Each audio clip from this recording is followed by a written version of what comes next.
describe the performance as poor. That's for both grade 9 and grade 12. Here we're talking about GCE. Poor because if you look at the percentages, we have gone down.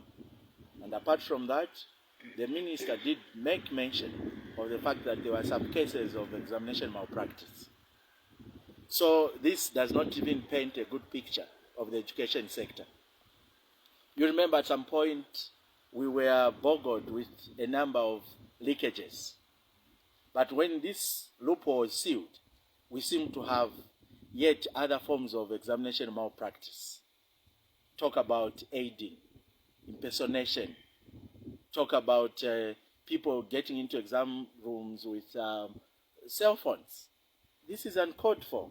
Remember, education sector is the most important sector because it churns out the human capital, which human capital you need for personal and national development. And we are supposed to use the examination as a saving tool, of course, to ascertain and assess the knowledge and skills acquired by these candidates. But if we engage in examination malpractice, then tomorrow, IP, we are going to have teachers that will be unable to read and write, teaching our children, and that will be very dangerous to the nation. We'll have civil engineers that cannot even do a simple road or bridge.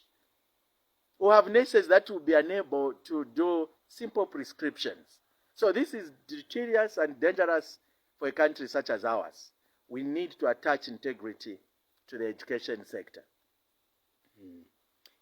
I know that this is results or exams are coming from an era where we had a lot of, the issues of COVID-19 as well, and the schools kept on closing and opening. What does it mean? Would you attribute this kind of failure to those, inconveniences?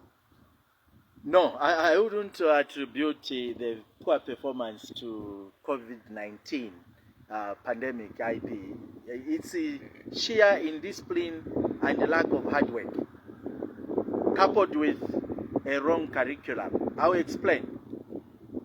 We have phones, we have these gadgets these days that can be used to research. These gadgets can be used to do a lot of research for the progress of the students in these institutions. But what we do with them is simply entertainment. We will be on Facebook, WhatsApp, simply doing other things instead of studying. They have taken over the essence of books. So books are not important anymore. And this has contributed. And without discipline, it's very difficult when you are addicted to a phone to find time to study. This is contrasted with, the era that we had. Talk about the 90s, when people were competing in schools. Because the education is 99% perspiration and 1% inspiration. You don't expect teachers to do everything for the students. So hard work is no longer there. All we are doing probably is to wait for somebody to write for us. That is impersonation. Or where we feel we can enter with a phone and do what we need to do in the exam room. Or maybe a teacher who has told us that they will help us once we are in that particular examination room. But wrong curriculum because, again, we have put everybody on one path, career path. We haven't sieved ducks from eagles. We've put them together and asked them to fly. So you don't expect ducks to fly. Eagles will do that. Put ducks in water. So we have those that are good at skills. Amongst these that may not have passed are good musicians, IP. Some of them are good carpenters. Others are good athletes. But because we are forcing them to look at Mwene Mutapa Kingdom, we force them to look at the journeys of David Livingstone. They think they are Tao, even when they are not. So we need to implement the two-tier education system that we've been talking about for a long time for us to make these people, use their talents for the progress of not only the individuals but also the country. Finally, you'll be having that will be next week. What do you anticipate going forward ahead of the Teachers' Day?